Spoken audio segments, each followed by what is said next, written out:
Wow. Okay, let's see. We're talking about airplanes. All right. Airplanes and unconditional love. Yeah. All right, well, to use myself as an example in a circumstance of a couple of years ago, as most of you know, I have a fascination with airplanes. I know a little bit about them. I'm able to identify the usual commercial airlines just sometimes by the sound of the motors, things like that. So I have shall I say, a fascination with airplanes, and I sensationalize them. I have my favorite airplanes. I recommend that if you have a choice, you fly any of the newer Boeing models, 737-400, the 300, the 400, of course, the new 757, 767, a Boeing 747s. They're all good planes. If you have a choice, you would prefer not to fly DC-10s. DC-9s are good planes and they're quiet, but they're getting pretty old and so on. And by no means would I ever suggest that you cancel a flight or not take a flight just because it's one of your least favorite planes. But you may say, well, wear a pair of quick release shoes in case you have to step out into the water if you fly a DC-10. Okay, so the point is that I sensationalize and champion airplanes. Now, because of that, I'll typically read a book if it's got a picture of one of my favorite planes, and I become maybe a little overly attached to F-14 Tomcats because my baby boy son Todd is flying around in them. That would be enough excuse or a reason to have an extra interest in that. But more than that, in the last 10 or 12 years, I've had several precognitions that include plane crashes of various types. And typical of any realization of any crash, instantaneously I would know what kind of a plane it will be or was to have been. There is a classical example of the L-1011 that crashed in Texas, and of course that's even referred to as the L-1011 story. So one of my favorite planes is a 737-400. There's a 737-300 or 400, either one. They're identical, one's just a little bit larger than the others. And there seems to be, as slight of a pattern as it is, there seems to have been a pattern that if there is a major circumstances regarding airplanes, I might know about it either ahead of time or, shall I dare say, clairvoyantly as the thing takes place. So the example being on one particular day, I was at work and I suddenly realized, and I said out loud to the two people that were present, or in front of the two people that were present, oh my gosh, one of my planes is in jeopardy. Now, see, I have a tendency to show off, if you will, and sensationalize. First of all, my favorite planes are my planes. In other words, they're mine. One of my 737s is in jeopardy. So I was quickly questioning that. What do you mean? And one of the fellows that was at work who works on my crew regularly says, what do we have, another crash or what? Said a little bit arrogantly, but he really meant, he was interested right away, and he said, is it another crash? And then a follow-up, and I don't recall his exact sentences now, but it was something to the tune of, well, has this happened yet, or is it happening right now? Meaning that he's been in my presence when I've said both things, that there will be a plane crash in the near future, and the next one will be a DC-9 or a whatever the next one might be.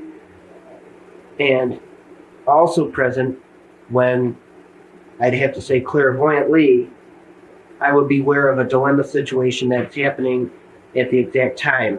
I would say an L-1011 has a fire on board, and or something of that nature. Then it would, of course, be true by that evening's news. It'll be, verified that at the time I was driving in the truck with this guy or wherever we were, that is when it took place. So with that background, it's one particular day I said, one of my planes is in jeopardy. Now, what I became aware of clairvoyantly and functioning very normally, rough, tough DPW worker and all that sort of stuff, just rather spontaneously, became clairvoyantly aware of way over on the other side of the earth, in other words, in the Middle East somewhere, didn't know exactly where, was a 737 that was being hijacked. And that jeopardized the plane because the perpetrators, I don't want to say Lebanese because I'm not even sure if they were from Lebanon or not, but Middle Eastern type people had guns aboard the plane that was flying at quite a high altitude. And if they would have fired the guns through the fuselage of the plane, it would have jeopardized one of my airplanes, and conceivably it could have crashed. So on an ongoing basis for a period of about, I would say a couple of hours, there's not any less than a couple of hours, I was clairvoyantly in tune with this airplane and the dilemma that was going on board. Now, one of the things that I'm admitting guilt to is that in a circumstance like that, like anybody naturally would, I'll take an interest enough in to try to remain receptive to that awareness and to follow the story, stick with it for a while. Well, I was able to do that to at least to a degree, and I was aware of visualizing the interior of the plane. And of course, typical of me in the past, I would wish to have a type of telepathic receptivity to me and the pilot, and then second choice, the co-pilot, if there's a navigator, or then typically turn toward as an other choice. Was that just an earthquake? No, I think it was the dog rubbing up against the... Come here. And they're watching everything go like this.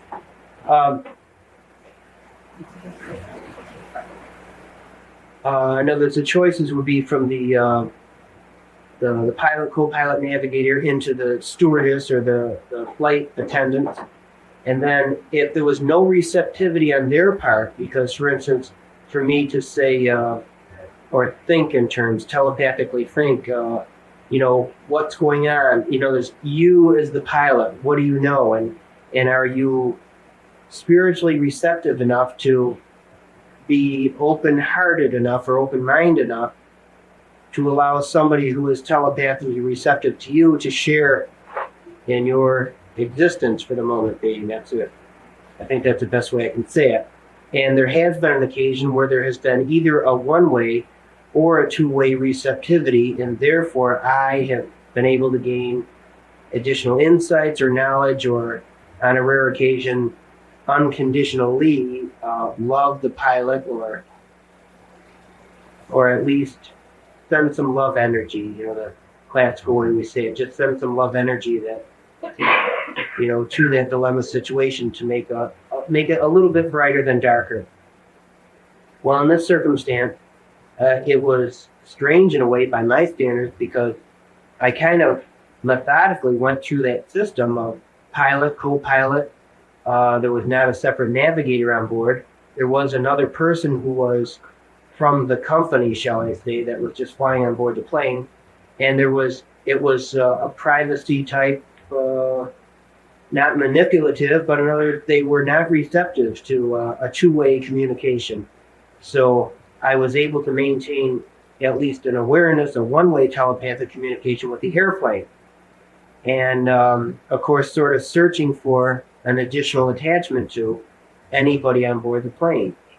Well, to give you a basic idea of what took place, was the female stewardesses or the flight attendants were not receptive, although I could see them where they were. And of course, the terrible fear and trauma and dilemma that was on board, because the men had shown their guns and were screaming and yelling, and also in a very short period of time were going seat by seat asking for passports, since it was an overseas flight, to verify. And what they were looking for were the Israeli passengers and or American passengers. And in that order, their priority was to maliciously attack and threaten, and with an idea of if their hijacked flight would not be successful, they could first kill the Israelis on board the plane. So while they were doing that, shall I dare be so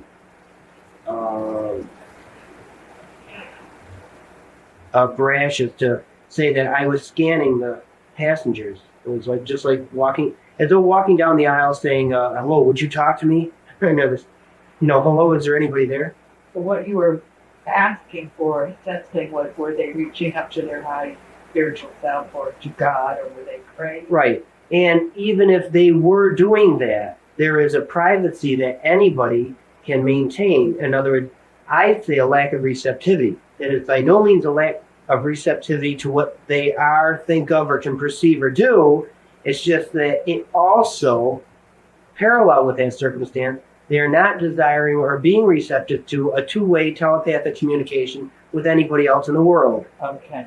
Now, if in fact they were in tune with their God, fine, God bless them all. And I was not aware of that because that is intimate and personal and spiritual. And I do not have carte blanche telepathically to ever delve into the privacy, the act of free will, the privacy of anybody, unless there is a spiritual or a psychic or a telepathic, in any other way you want to think of it, receptivity, which is also permission.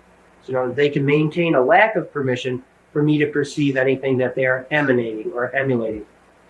Or just leave me alone even. Or just nothing. Just, in other words, there's no receptivity.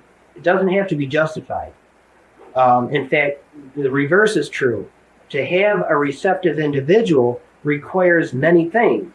First of all, as we speak of frequency, they have to be similar enough to you in a way, not identical to you, but similar enough to, in a way, to speak your language or to be clairvoyantly or telepathically receptive at all. And it may even be the first time. But they have to give in to that. They have to be permissive of that. Yeah. They have to allow that. They have to give into that and give permission, spiritually speaking, to allow themselves to be part of that. If they're not, it doesn't happen. If they are, they can limit it to, I feel the presence of somebody thinking about me. I can hear somebody say my name, things like that. Or your ears were ringing, but you didn't really understand why. And then coincidentally or synchronistically, you might find out later that, gee, at that exact time, we all yelled your name out loud. Something like that. Give you an idea. But then for instance, to have a receptivity on the part of, say, a pilot, that there was one occasion where there was a degree of receptivity. In other words, I said that the pilot was a lover, but what I meant was a spiritual-oriented person who has a perception of love. All right? I didn't mean sexually or romantically, or certainly no mutual love relationship with me other than that which is spiritually unconditional of sort. And in that circumstance, only a one-way receptivity was on my part, where I could just, as best I were able, to love that man unconditionally and send light his way, send love his way, acknowledge that I had knowledge, psychic knowledge of his prowess as a pilot. And the effect of that was that particular pilot felt a little very bona fide pride. In other words, good pride. Not excessive pride or ego, but pride that I really am the pilot that I am. And in that capacity, he had a tendency to sit up a little straighter and get in the position of flying the plane, even though it was an automatic pilot. And in doing that, he was able to visually see an almost near collision of another plane. And he immediately grabbed a hold of the controls and dove his plane and was able to go underneath the near collision. And again, now, do you have to blame Tom Sawyer for saving that collision? I don't need that. I don't like that idea, but there was a cause and effect relationship there that psychically or spiritually there was an assistant, but it depended on the receptivity of that pilot.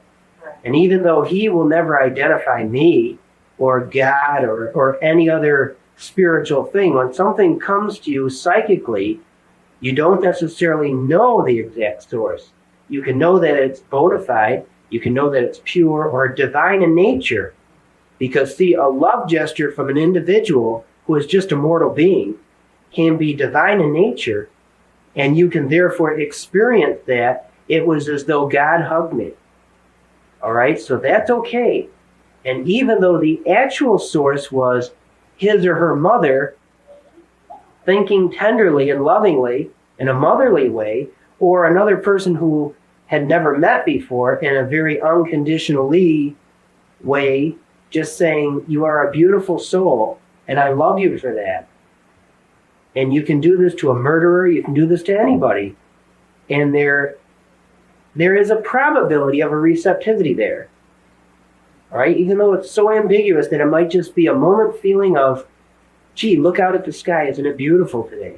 Or, gee, I've been feeling so depressed lately, maybe I shouldn't feel so bad. Maybe somebody does care about me. And have no identification of who is caring about me. So it can be very ambiguous or it can be very detailed. And of course, there can even be situations and problems that can occur to an additional receptivity.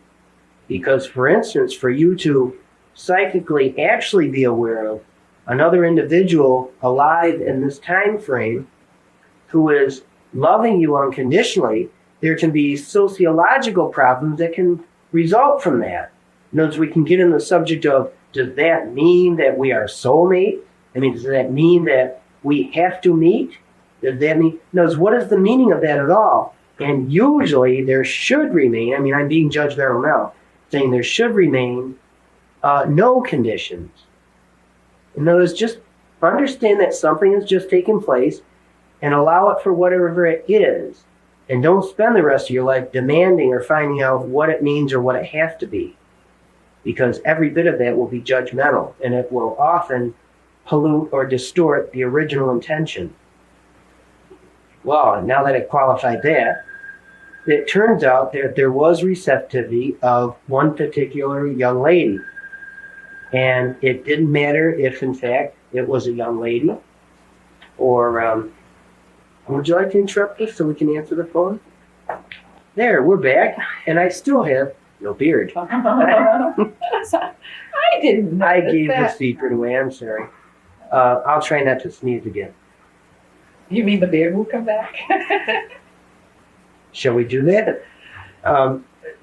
Okay, well, I last sentence I said, I think that I established that in this plane of the 737 type, that on this day in the Middle East, that there was a hijacking of sorts, and that I eventually established the only receptivity on board that plane of the roughly, I'm guessing at a number like 120, or maybe there was as few as 80. In other words, the plane was not full at all. But of the people on board the plane, there was a young lady, and of course that wasn't the measurement, you know, as anybody, because I don't know of your knowledge, anybody viewing this tape, or standard knowledge. I don't know what the book says about this, but for me, 99% of the time, there was a vast, vast majority of the time that I am receptive at all telepathically. There is no sex involved. In other words, if it's another human being, it's another human being, and there's no gender. Although I will get measurement as seeing, and those physically seeing, and being able to know that it is a young lady who has a pair of slacks on or a dress on. In other words, I may or may not know additional physical type information. In other words, that they are a young lady and looks pretty, or a young lady who is in a state of disease, and I may just be seeing kind of that essence of the disease as opposed to physical mumps or measles marks on their face. You know, there's things like that are usually measured as you look and see somebody and say, well, who was it? Well, it was a young lady. And I know that it's a young lady now. It didn't matter at all that it was a young lady then. We're picking up on the soul energy. Right. And in other words, here was a human being who had some receptivity. Didn't matter how old, didn't matter how young. None of those things really matter. That's not the priority. The priority was that here was some receptivity. Well, at just about the same time that she was being abused, verbally, terribly verbally abused, manipulated, actually nudged and hit and shoved around, that type of thing, threatened with her life by these hijackers. This young lady naturally became very traumatized by the whole dilemma on board the plane, and then was coping with it as an oh my god situation, as any of us probably would. But then when she was singled out, and I don't mean singled out only on the plane, but as her turn came to have her say, in other words, in broken English, there was one of the hijackers who did speak some English, and the at least two others could speak no English. So in gestures and so on, and one or two words of English, give me your passport, and where are you going, and who are you? She was further traumatized, and traumatized to the point that you and I might even go unconscious. In other words, I want to really establish that the traumatic situation there for this young lady was paramount. In other words, was extreme. Now, either as a result of her extreme trauma, biochemically having her brain go into a trauma shocking experience, which often deadens many of our perceptions, in other words, our five senses, it has a tendency to allow for the psychic reality or the psychic senses, the five and six senses, to be activated or come into focus. In other words, if you're so traumatized that you're dizzy and you can't see well, you may hear better. And then if you're so traumatized that you are about to go unconscious, well, that's close enough to a near-death experience or an extreme comatose state or a meditative state, all of which often bring on or bring out psychic awarenesses. So I'm trying to establish a many-fold excuse or rationale why she became receptive at all to, and it could have even been she was simply traumatized and strictly biochemically within herself with an absolute minimum degree of receptivity psychically to and toward my recognition that she is on board one of my planes. In other words, her recognition of any of that was minimal. And I mean, I know that even now, several years later. In other words, by no means did she, at the time of this event, or even as of a couple of years after this event, have any recognition whatsoever of me, that was me, Tom Sawyer, or of another human being psychically receptive to herself, or even the dilemma that was taking place in the plane. Now, if I can dare speak for her, and this is an assumption of sorts with only a little bit of information, actual information, that in this circumstance that I'm giving, she was aware, spiritually speaking, that she was ultimately hugged spiritually. Now, I'm quite sure as I can be right now without knowing, that this was a form of divine intervention. In other words, I don't know what her own words would be to describe what I'm describing for her. In other words, if she had a perception of God at the time, then she probably would have said God. But I will share with you that I think that she had a very minimal perception of either Christ in Christianity or God, meaning, in other words, the universal word God, meaning a divine being. In fact, as far as her religiosity, I think that it was quite minimal. And I'll only say that so that I don't really speak for her. So the first time that she described, as best she could recall, this traumatic situation and her being hugged spiritually, I'm using those words, those were not necessarily her words, she probably would have used the word God or conceivably divine intervention or something of that nature. I'm trying to make sure I emphasize that with no recognition whatsoever of another mortal human being aware telepathically of her dilemma situation. But in the worst scenario where they were then landed, and I'm not even sure if it was because I know that they were heading toward Cairo Airport, but I don't believe that it was at Cairo Airport. It might have been Algiers or there's some other airport. And the terrorists were demanding publicly their demands, and if their demands weren't met, such as immediately refueling the plane or the things that they were demanding, that they would start shooting the passengers. And this, in fact, took place. In fact, many of you might be recalling the incident that are taking place. It was not a Jordanian, an Egypt Air. I'm not even sure. I'm not even recalling right now. Because, again, the brand name on the plane doesn't matter. It's a 737 to me. So they landed and they began to. All right, and as a matter of fact, they shot an Israeli woman through the head and killed her and pushed her out down the stairs were extended, but they just shoved her out the door, and she landed in a heap at the bottom of the stairs, and either was dead upon impact or died within a minute or so later, being shot in the head. And then the next person that they chose was this young lady, and this young lady didn't really fight back. Didn't struggle so much. Basically, walked and went along with them down the aisle, and then at the front part of the airplane, they put the gun to her head and clicked it a couple of times, and were just simply terrorizing her for no real ulterior motive but the fanatical sensationalism of them being the terrorists that they were. In other words, external power, if you know anything about external power. It was a thrill and a delight for them, psychotically you might say, to gain more of a sensational aspect, to have additional external power by threatening and abusing this subordinate of theirs.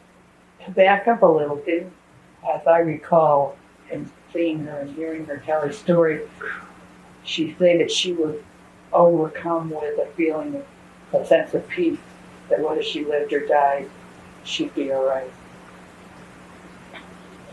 Yeah. And the other thing was, did she witness the other lady being shot, and she consciously thought, why is she moving? That's his word. She consciously thought that if they did shoot her, she would stay very still, so they wouldn't keep shooting her again. Yeah, and okay. And of course, you have to understand that I was receptive to all of that. Now, it's all of those thought patterns also. Now, in her head, so to speak, because here we are talking for her and about her. All of those thoughts were realized and dealt with. But at this time, there was a spiritual receptivity on her part that allowed her to be comforted by universal spiritual knowledge, universal spiritual love. In other words, a very high degree of unconditional love. Now, what I'm trying to do is purposely not say that I was instrumental in giving that to her. Although, if you ask that, was I at all instrumental in giving any of that to her, I would have to say yes. But I don't want to take full credit for either being or manipulating or anything of that matter, because, in other words, here's the way of disqualifying myself, is that if I had not made any be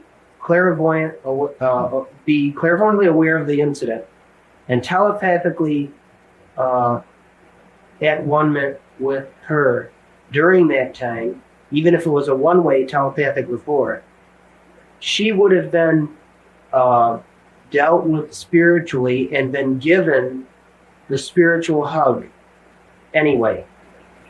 In the highest of probabilities, that would have taken place every bit as intensively and for the cause and effect relationship that took place in her story. In other words, as she would tell the story if she was sitting here with us.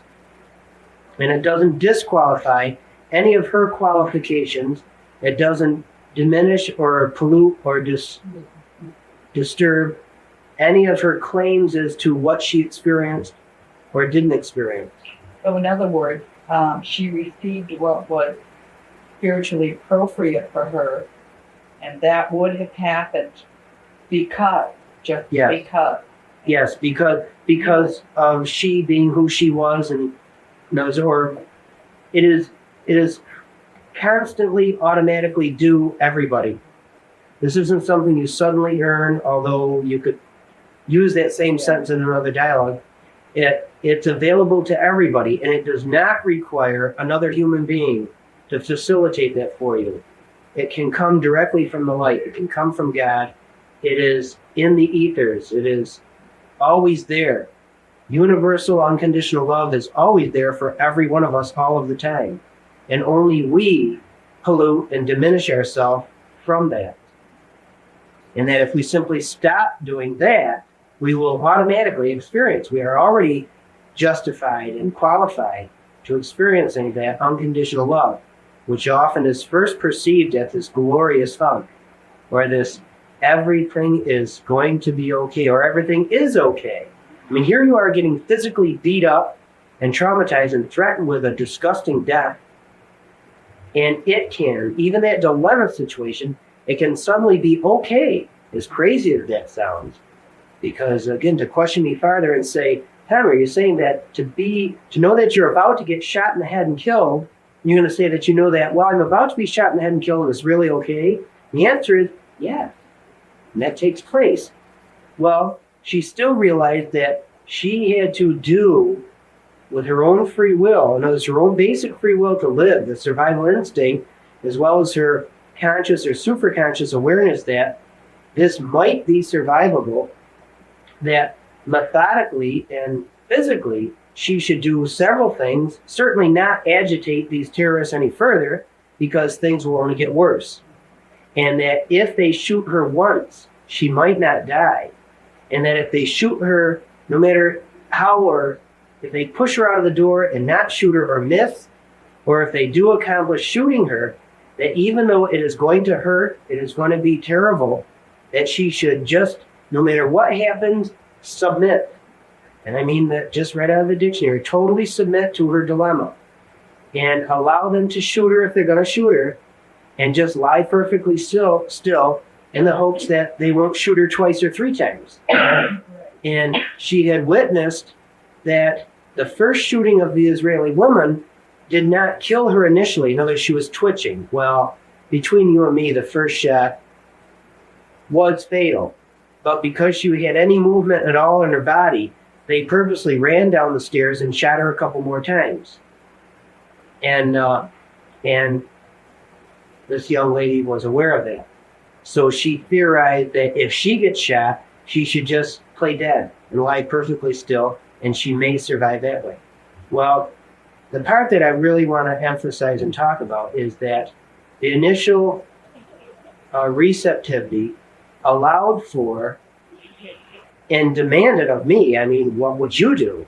So it was that word demand is a terrible word, but it was just a prerequisite. And my God, if a beautiful young person or a beautiful old person or a young child is in jeopardy, would you not hug them? I mean, if you had the ability, would you not hug them? And if you're 50,000 miles away, you'd still hug them. I mean, you would say out loud, I love you in spite of your dilemma, or know that I'm with you. I can't do anything. I can't hold my hand up in front of the gun. I can't beat this terrorist up and not have you be hurt. But while you are being hurt, I am in empathy with you. Would that be, I'm not sure that word, yeah. I know it's at least in empathy with you, and there's a degree of comfort in that. To know that you're at least not totally alone. That somebody or something is aware of your dilemma. Because oftentimes the trauma is emphasized and more traumatic or mostly traumatic by the loneliness aspect of it. That you're lost and you're alone. And that nothing or nobody can help you.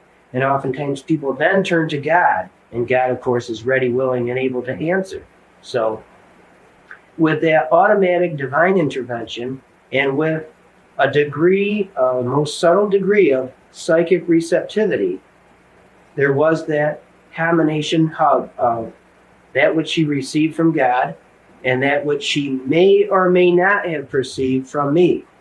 But in part of my salvation to dealing with this methodically and still being in tune with this terrible traumatic thing and not going to pieces myself psychologically, the hug from me outwardly was actually returned instantly. You know, to love outwardly, you will automatically, instantly get the love back tenfold.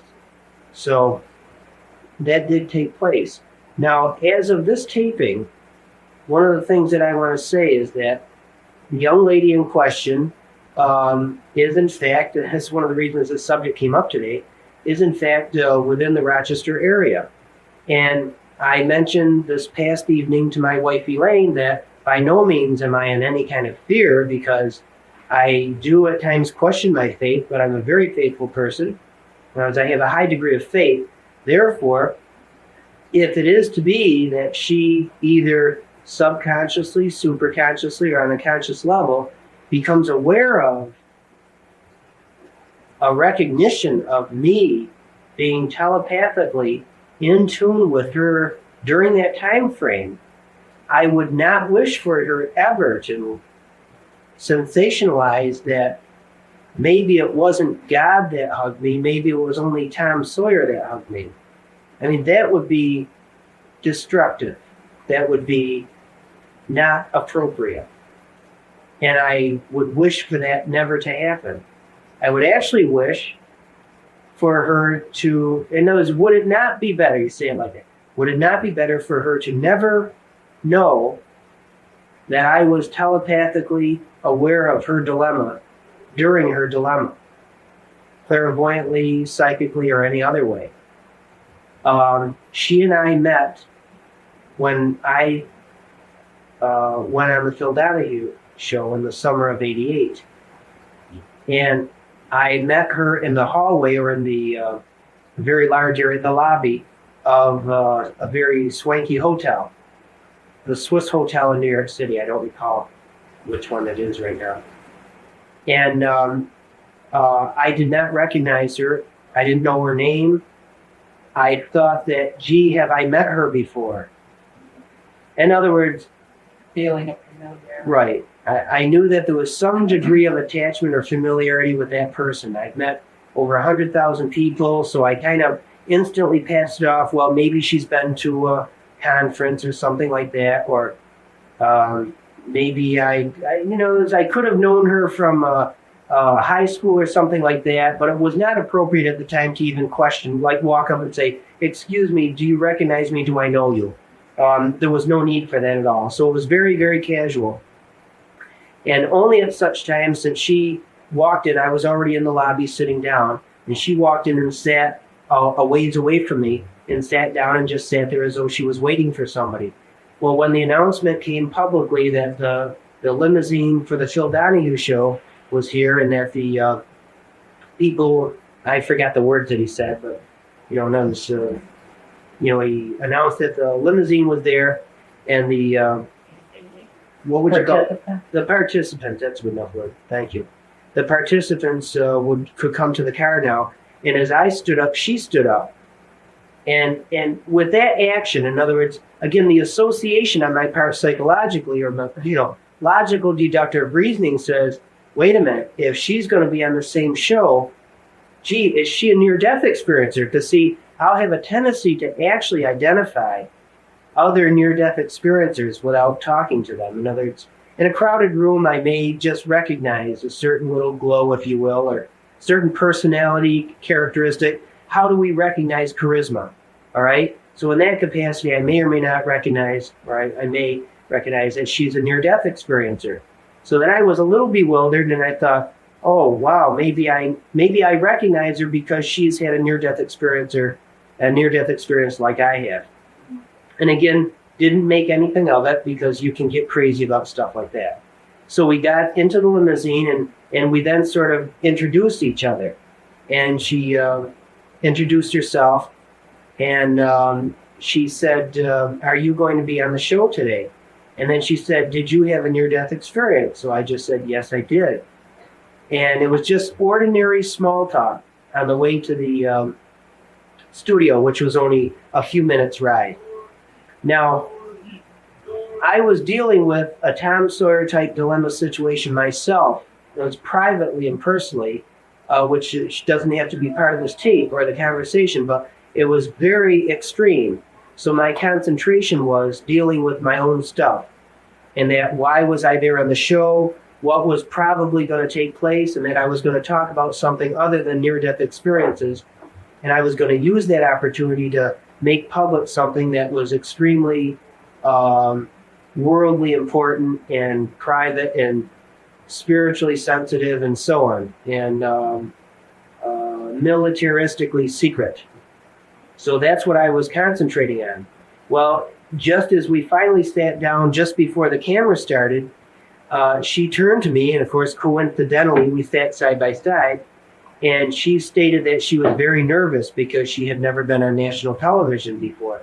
So I reached over and patted her hand, and she put her hand on top of my hand, and then she said a few sentences, and they were really very unconditionally lovely, and a recognition of, oh, thank you very much, and gee, do you know this or do you know that, and so on.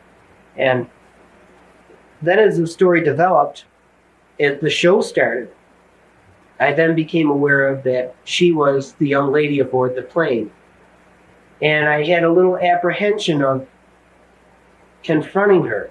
One of the thought processes that I had was that because I've been so openly involved publicly, shall I say, in the scientific and medical research regarding my situation, near-death experiences, and psychic, what people call phenomena, I thought, could it be that Phil Donahue, as clever as he is, knew of my circumstance somehow and knew of her circumstance, and I was going to be confronted by my awareness of her situation, and I was racing through my terrible memory, because I always say consciously I have a very bad memory. I'm not good at remembering dates, and anything a week ago might be a year ago, a month ago in my perception. I have a difficult time with that. So I was racing through my memory. My God, how much have I talked about that? Have I made any of this public? And if so, am I going to be tricked into being embarrassed or something? And is she going to suddenly recognize me in some way? In other words, is she, Jackie, going to turn to me and say, I know you, and how can I know you? Or something of that nature. In other words, here I go questioning the faith of all of this stuff and the reality of that. You know, if you are full of love, and if you are honest, and if you are functioning honestly and lovely, I'll say, with love in your heart, that you can't be afraid of things. You can't be afraid of dilemma situations. You can't be afraid of... In other words, if I have to be identified with such a thing, then it is to be. And that I will be cared for. I may have to go through social embarrassment. may go through paying the price of being popular, being famous. And that's been one of the things that I've had to deal with. And it's all worth it. In other words, in the long run, it's all worth it. So I was a little concerned about that. And then after the show, it was again just social fun time. And we parted ways, and we haven't communicated subliminally, telephonically, by the telephone, or superluminally, telepathically. In other words, there's been obviously no need, and certainly no actuality, no receptivity on our part. And as I was dealing with this last night with Elaine and telling her for the first time, because I have a tendency to keep some details from bothering Elaine all the time. She doesn't need or want to hear every detail about everything.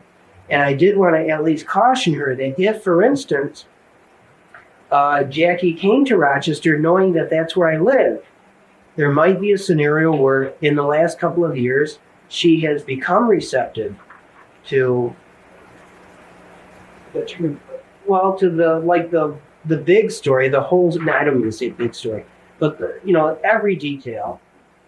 And that her receptivity, as minimal as it was during the plane flight and during her near-death experience, she may recognize me as just somebody that she needs to talk to. I mean, something of that nature. Well, you're the audience right now, and you're the audience for that who may or may not listen to this tape. So, with that much, do you have any questions? It's good. See, let me interrupt because Carol and Lynn, I know that you have heard bits and pieces of the story because in confidentiality or in confidence, I told you other details. And so, you're aware of it. But understand that making a videotape of this, and we're not even sure if we'll ever show this tape publicly, but if it comes to pass, think in terms of somebody who is hearing this for the first time.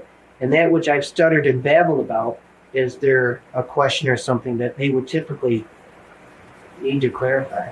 Okay. I, as a person, would a person always be consciously aware if they were reaching out to help someone on a subconscious level?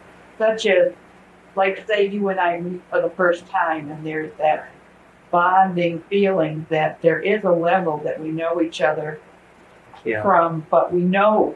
Okay, let me start to answer it. Whereas there could be, I mean, that's a very important qualification. Whereas there could be, and that's fun, and that's usually nice, and it can even be very sensational. It can also be a very important stepping stone for you or me or the two or more people who are involved. Of the number of times that I have been receptive to such a situation, there is a majority of the times that there is not an awareness. Conscious In other words, awareness on the part of the person you're loving or on your part? Okay.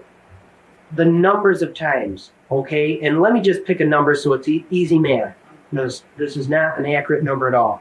But if I have done this the wee hours of the morning at work, and others clairvoyantly, with a profound awareness or almost no awareness at all, in other words, what do I know that I've done? Of 100 times, I would say that there would be 80 times that I did not know any measurable detail, a recognition of human form, a recognition of names, a recognition of the effect, the short-term or the long-term effect, and that I am in service of and desirous of just being available for the promulgation of love. For the, in other words, bear with me if I call myself a lover. I wish to improve my life by way of love. I wish to be as unconditional lovely as I can possibly be. Now, if Elaine was here in the room, she'd say, "Oh yeah, well, I wish you'd do a better job." I'm still normal to a vast degree. I fight and argue. I have mood swings, right?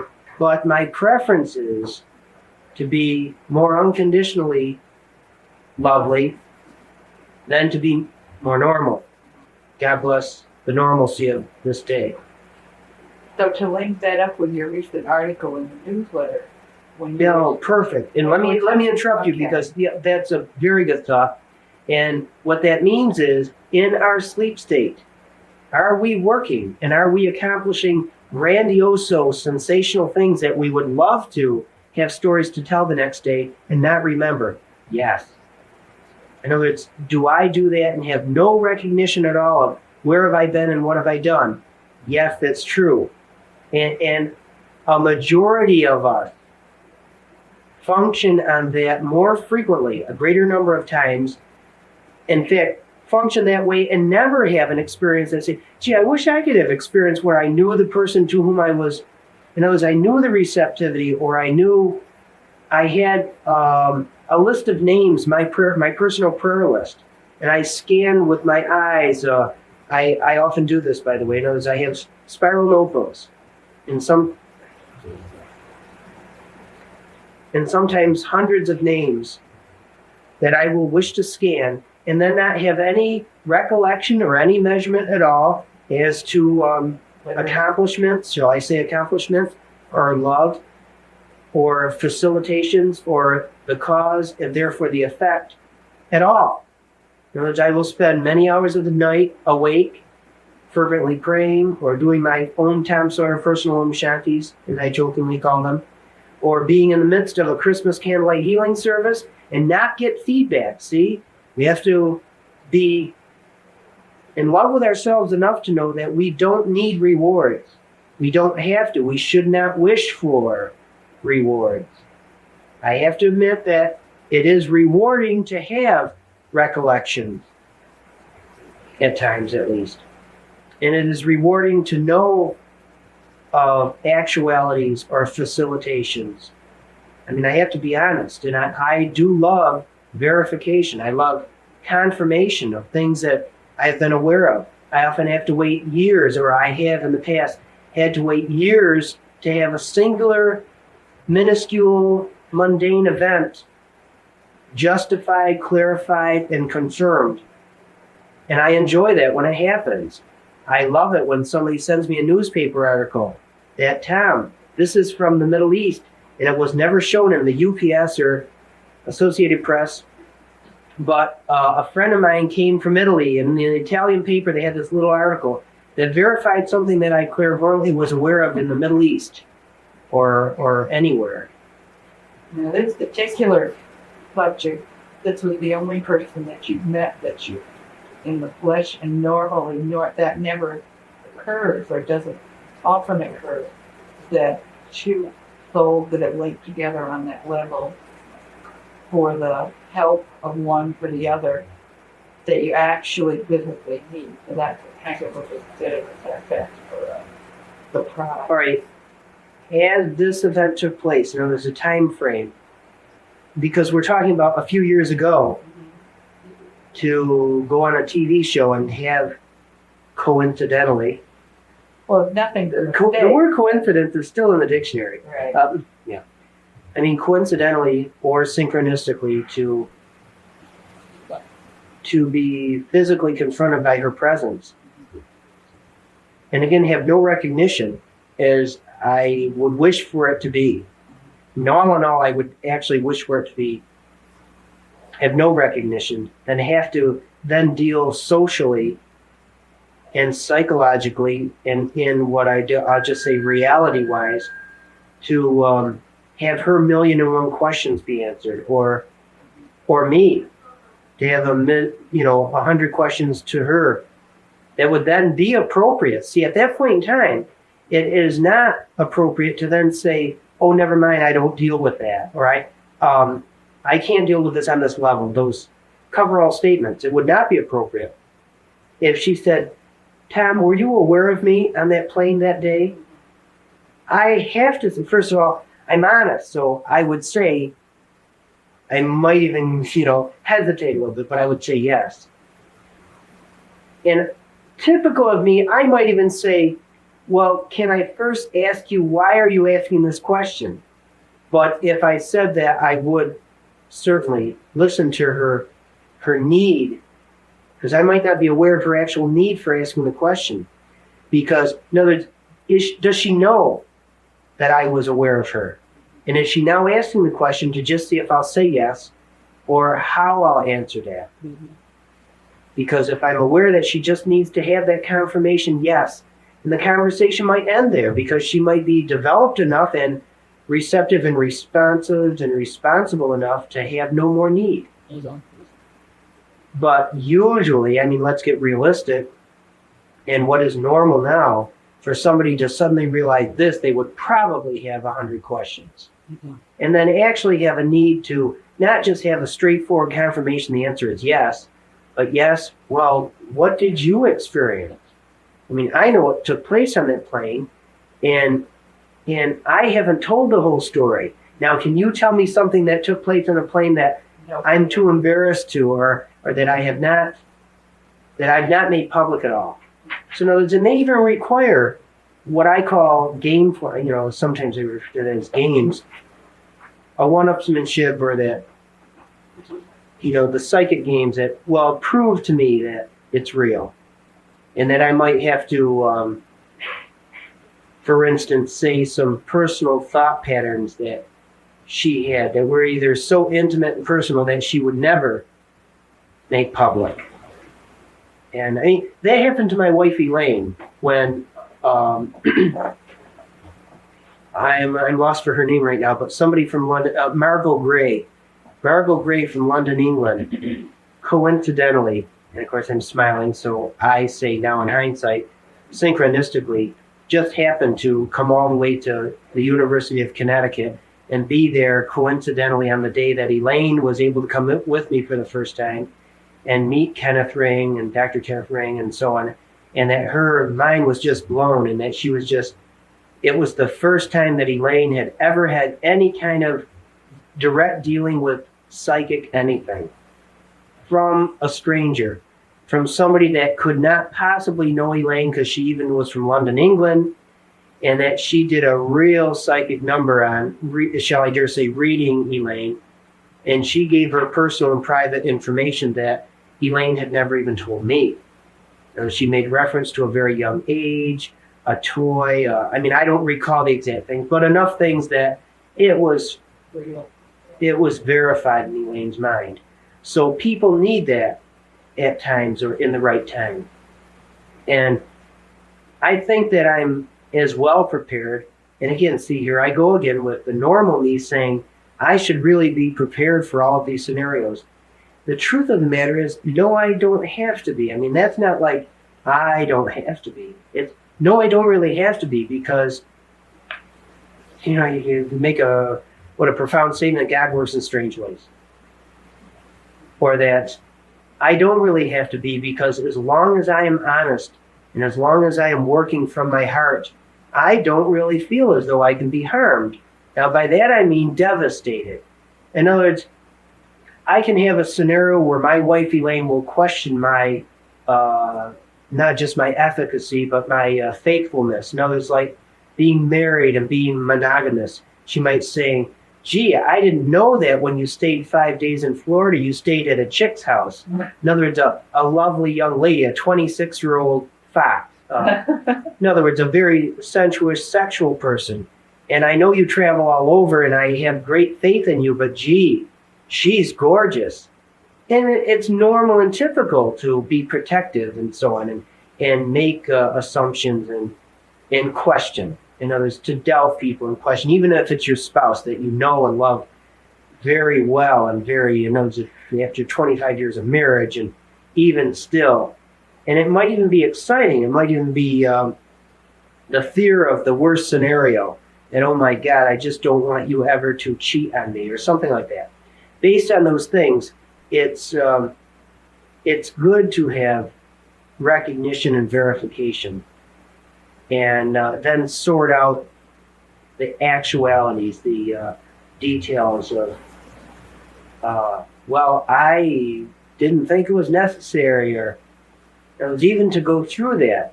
Again, mood swings and so on, which I've already admitted that I go through. If I'm in a doubting mood, I mean, my name is Tom, even though it's not Thomas, it's Tom, and I am a Virgo. I had to start to think what I am this time. That leads into what our next part of our... Yeah, hopefully either the next half of this tape or the next tape will be a real zinger on reincarnation. I'm making a lot of progress toward publicizing Tom Sawyer's point of view on reincarnation. And I think that I will need an outline to stick to the subject and do well. There's the latest book that I've read, The Seat of the Soul, which is very good. I might even make an outline of that book and then use the outline of that book to then use the author's phrases, the author's discussion and points of view of faith, honesty, reincarnation, and reverence. You know, why is reverence so important if you want to talk about reincarnation? Because reverence, you might have been a horrible, heinous person in another lifetime, and you had no reverence at all. And why are you so reverent this time? Or cause and effect relationship. There's even the aspect of that. There is such a thing as a direct past life, that you were a human being years ago, and that you are certainly a human being in whatever gender and capacity and so on that you are at this time. What about all that? in wanting to sort of wrap this up for the moment, maybe, who knows, we may want to spend some more time on this again, but what sort of feelings do you have today, or lessons did you have to learn, or whatever, in having this experience with soul connection with this person, and how can it help the people who are... Again, just to capsulize, it was, first of all, because of my receptivity, because clairvoyantly, I was not just a movie camera. I mean, I experienced a lot, and it was sensational. I mean, a story like that is, I don't have to describe to you. It was sensational. It was traumatic to a degree because, I don't want to give somebody the impression that I would suffer as much as she did being receptive to her dilemma. That would not be appropriate to say. But there is some degree of acknowledgement or experience of the degree of trauma that she went through.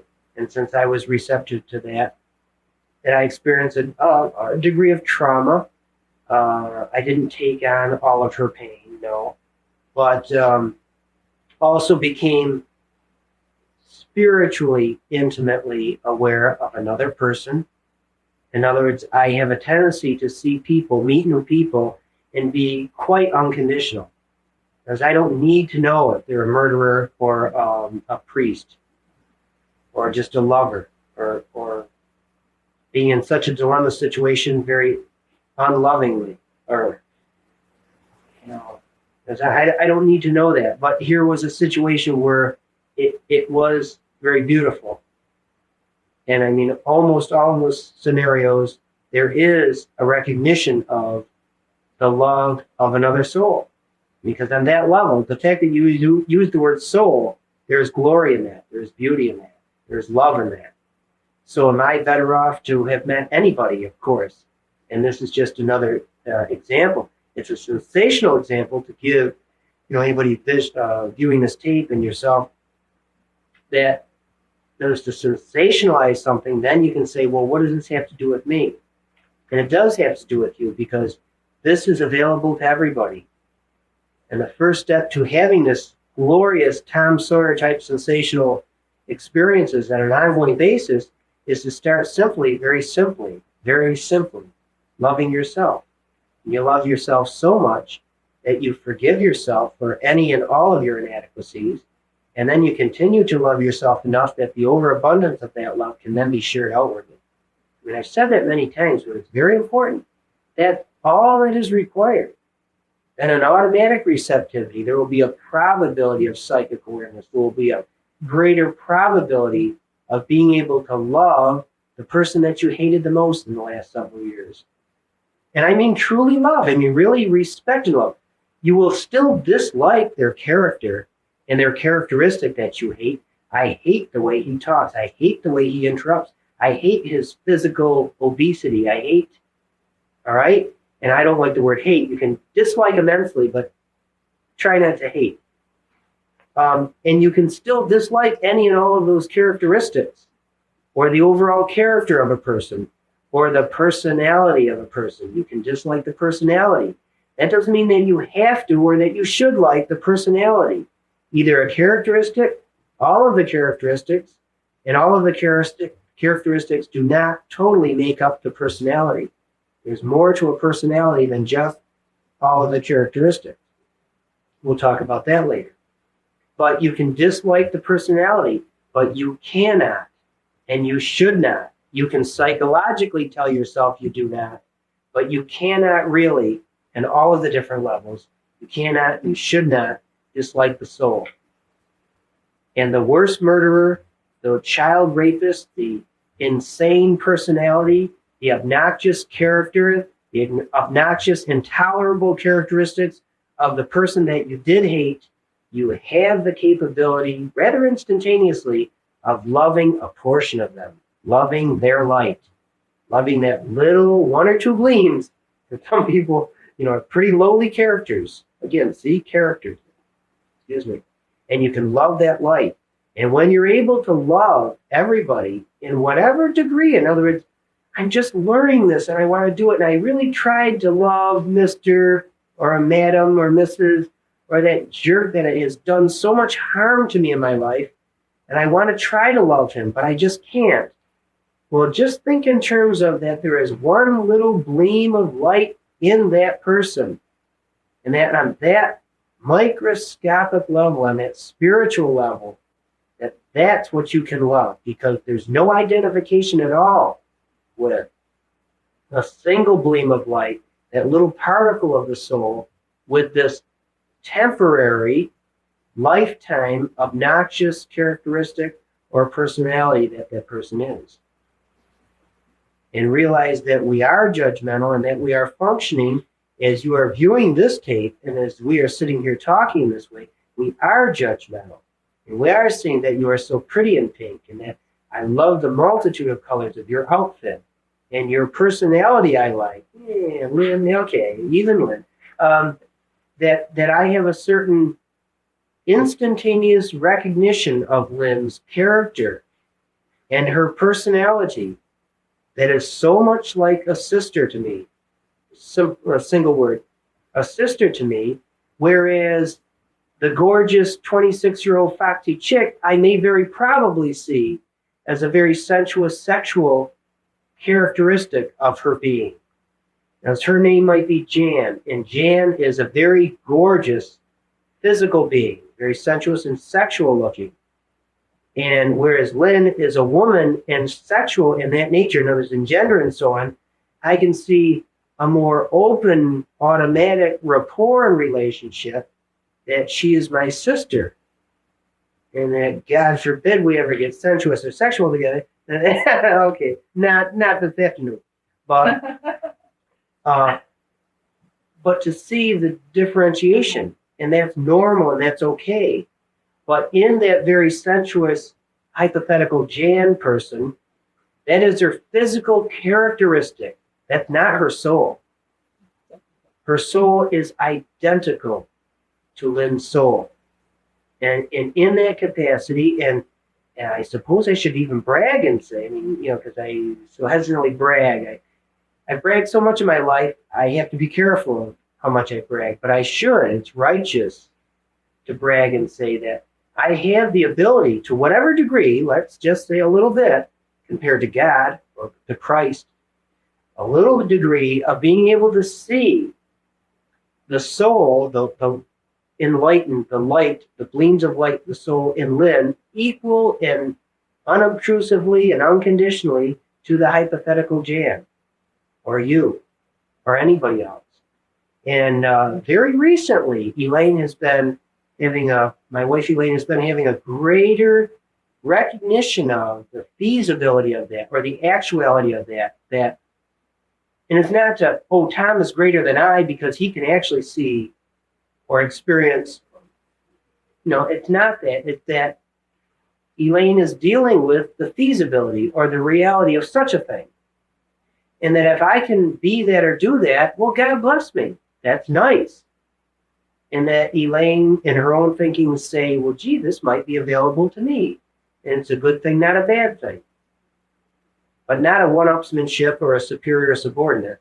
No, and that's not the way to try to perceive such a thing. That for you to be equal or superior, you have to, therefore, just be careful of that. Love yourself unconditionally first. And that the personality that you are might dictate by its very nature that you are not to be in recognition of some of these things. And that this is the very reason that you are in this incarnation, in this personality, or your personality, or my personality, to facilitate and function and learn in that capacity.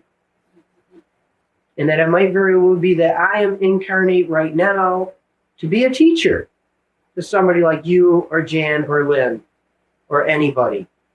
Or it may be that I need to be this in a mundane, earthly, average condition. And to have the, I don't want to say abilities, but to have the knowledge of what I know, and the knowledge of my potential to be so much better than I am or so much worse than I am, and have the free will option of being better or worse than I am, and at the same time knowing that that is my character and personality, and I'm fully responsible for all of that, but I'm equally guided by and loved by my true being. By that I mean my real being, my greater reality being, my soul self, my soul, the light that I am a aggregation of. There's that little particle of divinity within me that I am. I can then forgive, love, deal with, have mood swings, and still be okay. And still look forward to that ultimate desire on my part, and that ultimate reality that everybody will come to know, of the transformation to get rid of this physical self, get rid of all of my character and characteristics, and ultimately get rid of my personality. In other words, cease to be Tom Sawyer and become only light. It may require another death, may require more than one death, may require a near-death experience in being revived, and it may require a secondary natural death to be that or become that or to get that reward. Here we go again with rewards. I say the story, or not story, the experience that you've had and shared with us this afternoon, very comforting from the point of view of Jackie, that if we find ourselves in a dilemma, we have this wonderful option to reach out spiritually, and we're always, all the spiritual hugs are available to each and every one of us. Right. And a hesitation or a fear on some people's part is, I can't do it, or I'm not worthy, or there's nobody out there, or is there really a God? Well, if you are stuck in the personality and have the characteristic of there is no God, well then, damn it, there are personalities that can hug you. And whatever level you're functioning at, there is company. And there is also equal company that has the desire, the instantaneous wish and desire and availability and the facilitation of giving you that hug. And that all you might need is a hug from somebody on your level, and that will then be able to say, oh my God, this is real, and the little window or the little door that is above you or beyond you, or more intensively or more subtly, will give you a perception of, gee, there's not only a real hug on this level, that makes it feasible that there's a God. Wow. Thank you. Thank you.